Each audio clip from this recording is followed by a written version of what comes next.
September and I am so excited about it. Hello, welcome to my channel. This video is going to be my August wrap up and I am so excited that it's finally September. We're going into fall, we're going into the winter months, and I'm just like, I am so excited. I am not a summer girly. I wish I was, but I'm not.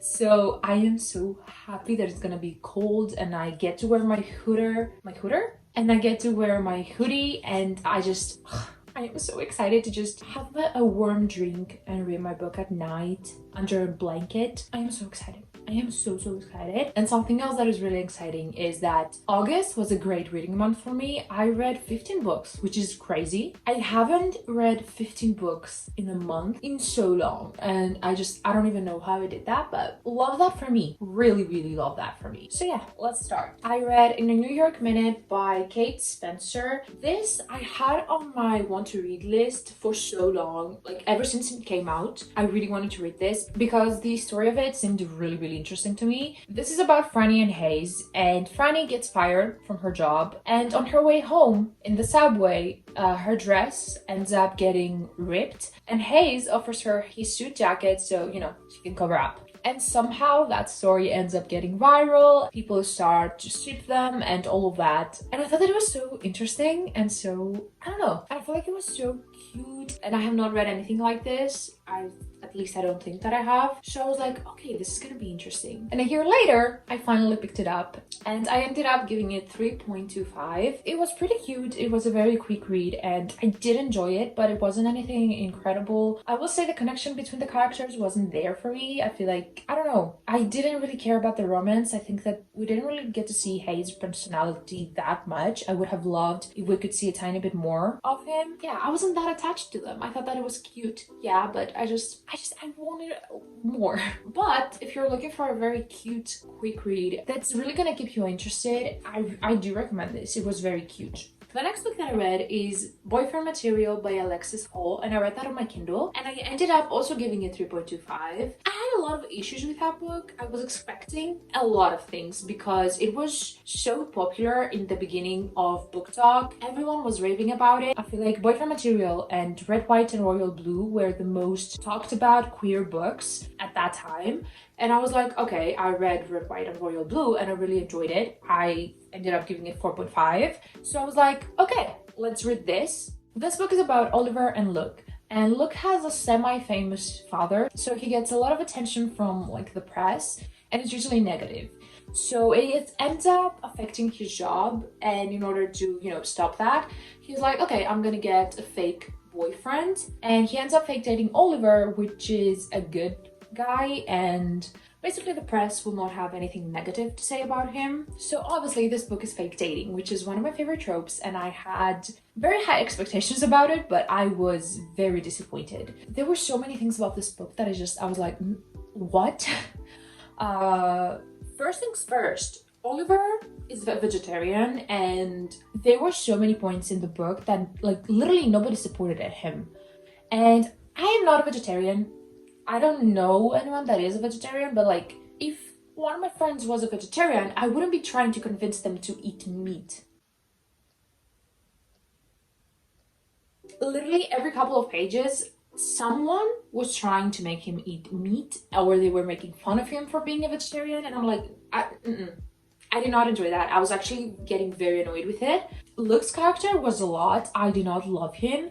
I don't know, he does get better throughout the book, but he was so dramatic. He only cared about himself, and I did not like him as a character. I think Oliver deserved better, and I don't even think that they should have ended up together. I feel like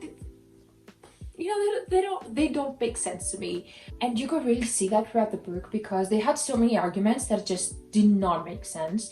They felt like they were there just for the sake of having an argument in the book, and then they didn't make any sense. And honestly, it was so tiring because they were out of nowhere. Like, for example, there was like this family party about his parents, and Oliver was so mad at Luke for no reason. And I'm like, I get it that you're stressed, but he was literally pissed at Oliver, and that got resolved from nowhere, which ended up happening in this book. all the time they would have a fight, a huge fight. They would break up, and then one of the two would just say, I'm sorry, I'm gonna do better, and they would just end up together again. And I'm like, we didn't have a conversation about what happened, about why it happened.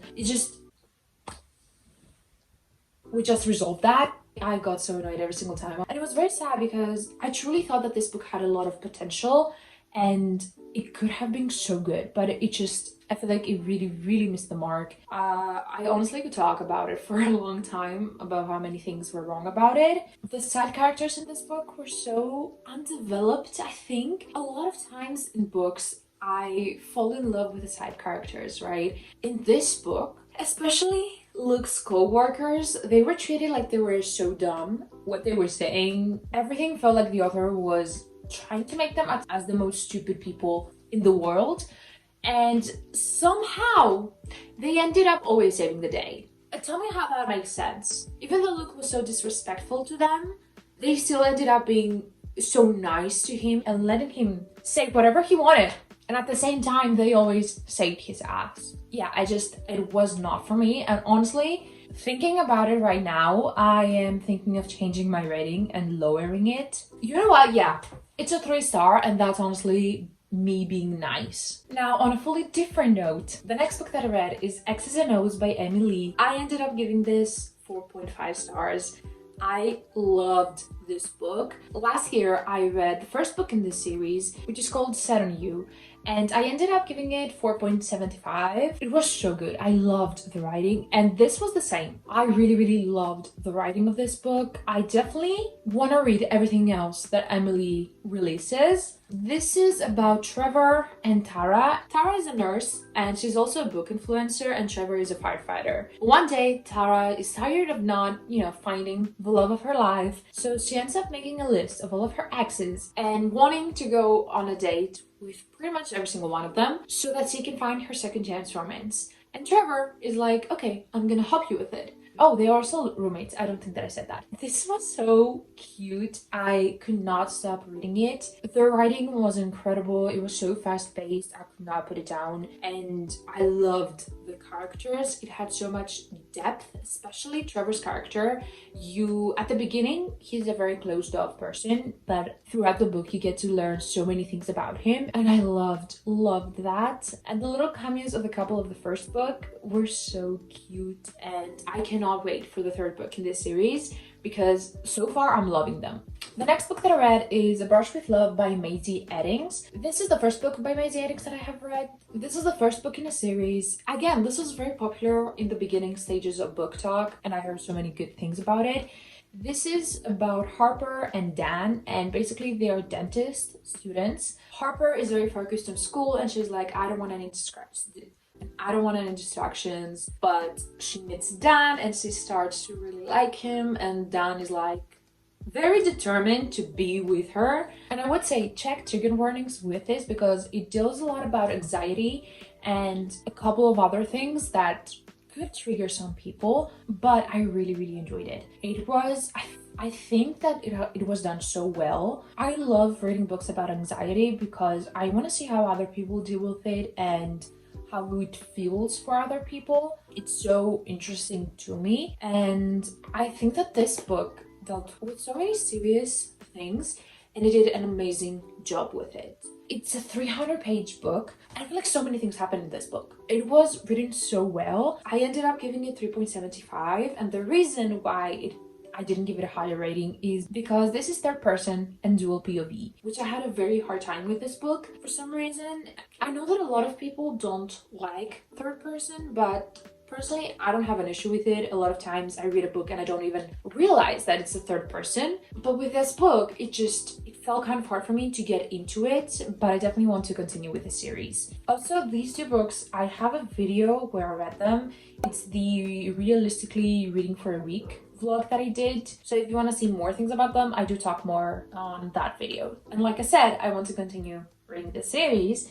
So later on this month, I ended up reading Lizzie Blake's Best Mistake. This is the second book in that series. I loved this. This was a 4.5 stars for me. I love it so much. I love the characters. which it was so surprising to me because this is accidental pregnancy. And I truly thought that I didn't like accidental pregnancy. I thought that I didn't like it as a trope. But after reading this book, what I have realized is that I like it when it's done in a certain way that feels okay with me. And in this book, it was done so good. This book is about Lizzie and Rake. Neither of them do relationships for different reasons, but they end up having a one-night stand. And after a couple of weeks, Lizzie finds out that she's pregnant, and obviously it's Rake's child. But Rake is in Australia, where he actually lives. And it's the whole thing of them trying to just have the experiences of pregnancy together, I guess. And Rake trying to help her, Lizzie trying to put her life in some kind of order because she has ADHD and she really struggles. She's like, okay, I'm gonna be a mother. I need to kind of like figure out my life because I cannot be a mess and have a child and, you know,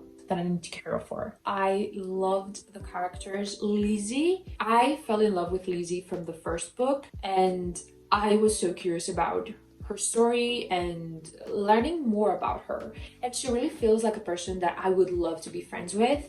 I loved the journey of her accepting herself, how she is, and getting over trauma from her past, and just all of that was incredible for me.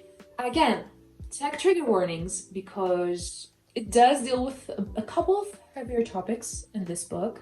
But yeah, I loved the writing, and this is also third person and dual POV, but for some reason this was easier for me to get into than the first book. The next book that I read is Just My Type by Fallon Ballard. This is the author of Just My Type, I think. What? This is Just My Type. What? This is the author of Listen Love, which was a very popular book last year, I think. I have not read that. This is the first book that I am reading from this author, and I really enjoyed it. I ended up giving it 4 stars. This is about Lana and Seth, and they used to date in high school, but they ended up breaking up, and like a decade later they end up having to work together, spending time together. Those old feelings start to, you know, come up again. So obviously this is a second chance romance. I would say that it's forced proximity because, you know, they have to spend time together, and it is a workplace romance. It was so good. I loved it. The writing was incredible. It was so fast-paced. I don't think that I was bored throughout this book, even like a tiny bit. It also reminded me of Love and Other Words. It kind of reminded me of the same vibes, but this was done 100 times better. I actually don't like Love and Other Words. I ended up giving it a very low rating. I don't remember exactly how much. I think 1.5. I did not like it. Even if you did like Love and Other Words, I think that you would still really enjoy this book. It was so good. I loved the characters. Seth was so nice. I loved the tension in this book because obviously second chance romance, they have some unresolved issues. I don't know, little things in this book. At some point towards the beginning of the book, actually, they spend some time together. When he's leaving, he says, "Sometimes I forget we're not friends anymore." I was literally like, oh.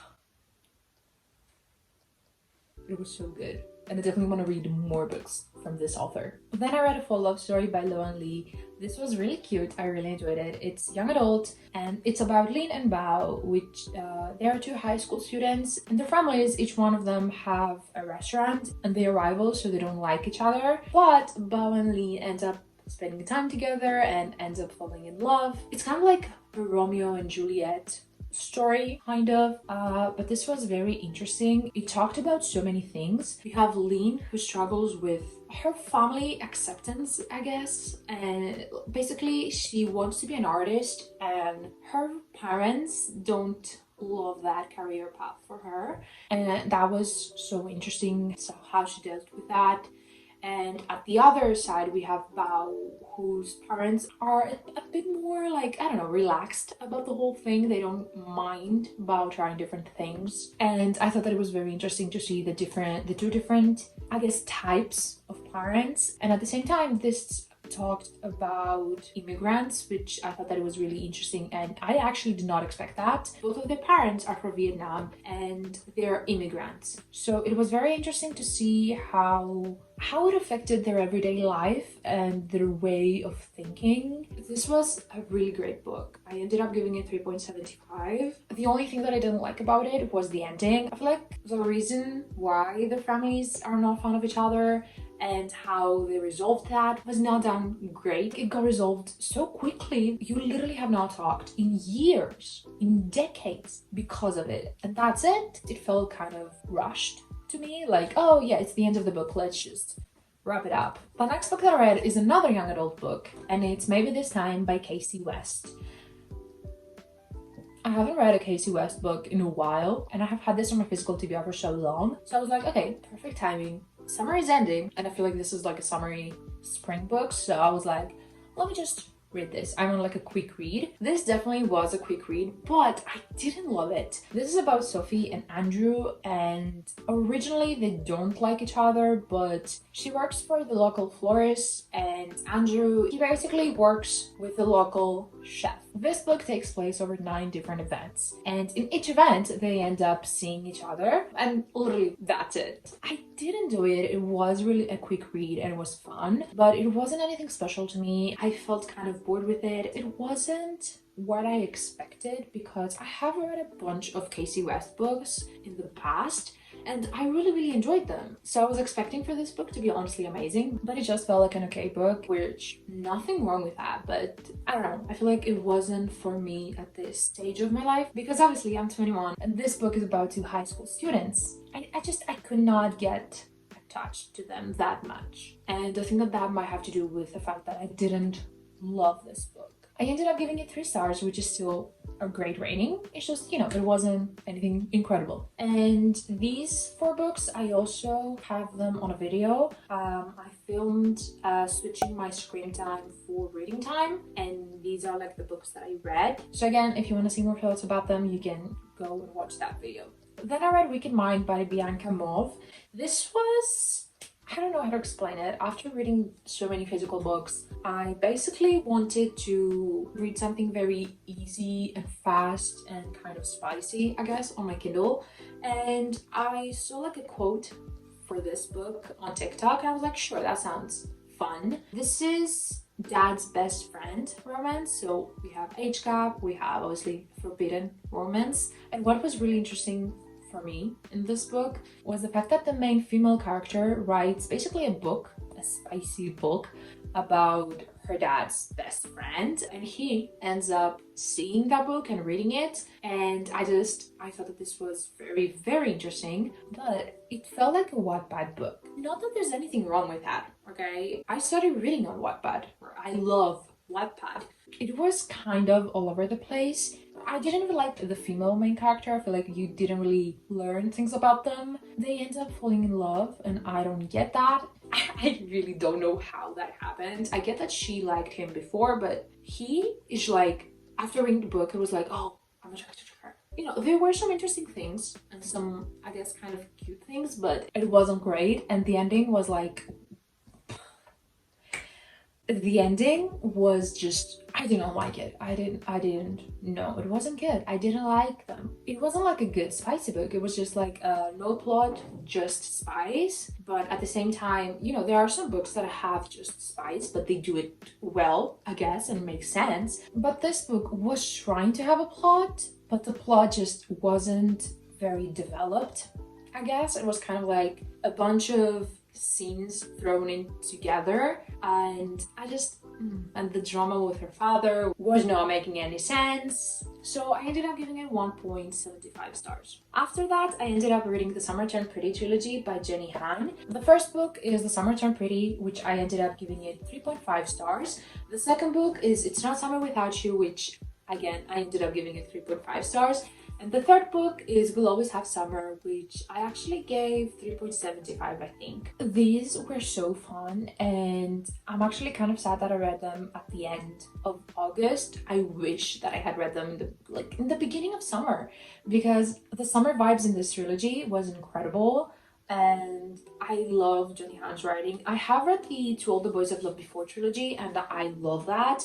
I read it like 4 years ago, I think, and I really, really loved it. This wasn't as great as that, but I still really enjoyed it. And I'm so happy that I finally read the series. I do have a reading vlog for these books. You can see my thoughts throughout reading the book and my overall thoughts about the series in depth, so I'm not gonna talk more about them. These are all of the physical books that I read this month, and then I read a couple of books on my Kindle. I ended up reading The Good Girl by Nikki Sloan. This is the 5th book in the Nashville Neighborhood series. Almost 2 years ago, I read the first book, which is The Doctor, and I actually did not like it. I ended up giving it, I think, 2 stars. 2.5, but I saw that she released The Good Girl at the end of August. I don't know, maybe the title, or I really don't know, but I was like, okay, let's read this. Even though it's the 5th book in the series and I have only read the first one and I didn't even like it. So yeah, I ended up reading it and it was actually fun. I really liked it. This is about Preston and Sydney, and it's basically good girl, bad boy, and it's like, spicy lessons. And it's also a brother's best friend. We actually meet Preston in the first book. He's the son of the male main character in the first book. And in the beginning of the book, there's this party about his graduation from college, and he sees his best friend's sister and he's like, wow, I want her, without realizing who she is. And then they meet. So Sydney, her whole life has been the good girl. She has done everything her parents have wanted. She's tired of it. She's like, I want to be a bad girl. And she asks Preston for his help, and he ends up basically being her spicy coach. I ended up giving this 3.25. It was mostly spice, but it was pretty fun. It was like a mindless read, and sometimes that's what you need. And after reading that book, because you see characters from the first book and in general characters from other books in the series, I was like, okay, let me read the first book again, which is The Doctor. And like I said, I have already read that, so I did like a reread of that because I literally do not remember it. It is about Cassidy and Greg, and it's ex's dad, it's age gap, obviously forbidden. Cassidy was in a relationship with Preston, they end up breaking up. She ends up having, fun with his dad, Greg, and they end up falling in love. The first time that I read this book, I ended up giving it 2.5 stars, but rereading this book, I actually raised my rating, which is something that I usually don't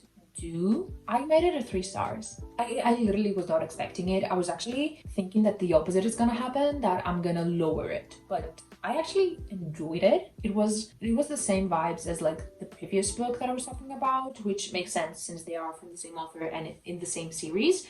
But yeah, I don't know, I really enjoyed it. It was a mindless, spicy read. Again, sometimes that's all you need. And the last book that I read last month is You and I Rewritten by Cheap Pons. I have seen so many good things about this book. It's male and male romance, it's workplace romance, it talks about anxiety. I have heard so many great things about this book, so I was very interested and I thought that I was going to like it. This book is about Will and Graham. Will ends up working in this huge publishing house as a junior editor, I think, and the boss's son is Graham, and he also works there. It's basically the romance between them. Graham is rude to Will in the beginning of the book for no reason, and then like one day out of nowhere they end up making out and being in a relationship. It had zero tension, and for me, a romance book needs to have tension. That's what makes it interesting to me, and this book had zero tension. They get together, I think, in the first 100 pages or so, like very, very fast. And I wouldn't even say that it's fully a romance book because, yeah, okay, there is a romance, but it's not the main focus of this book. Because I feel like in romance books, obviously, there is a relationship, but you see ups and downs of the relationship, or you see the tension between the two characters and how they end up together. And this book didn't have any of that. You see the characters get together in the beginning of the book, and they don't really have issues throughout the book, so you can see like the ups and downs of the relationship, and it deals a lot with just different side topics, I guess. You have like Will's anxiety, you have Will and his childhood trauma, I guess. It felt like a bunch of different stories thrown into a book together, and it didn't make any sense. Like, I don't understand why the romance was there. It's advertised as a romance book, but the romance wasn't the focus. I would say that Will's family trauma was the focus, and the ending with that. The ending was something. It was out of nowhere. It didn't make any sense for me. It was like, I was actually kind of blindsided. I don't know, I guess I didn't expect it. It was like a plot twist maybe. But at the same time, I'm not reading like a thriller or a mystery. I'm reading a contemporary romance. I don't think that should have like that much of a plot twist where it comes out of nowhere. So yeah, I ended up giving it 2 stars. I literally, when I finished that book, I was so happy because I couldn't. I don't know if I missed something and that's why I didn't like it, but no. It was not for me. Here's the thing. This book is about an editor, right? And a publishing house. Yeah, I felt like I needed an editor and maybe 2 more just to be sure. And I get that it's like a debut novel. It's the first book, but I feel like because so many people raved about this book, I had very high expectations going into it, which it didn't work in my favor. But yeah, those are all the books that I read this month. I really don't know how I read 15 books.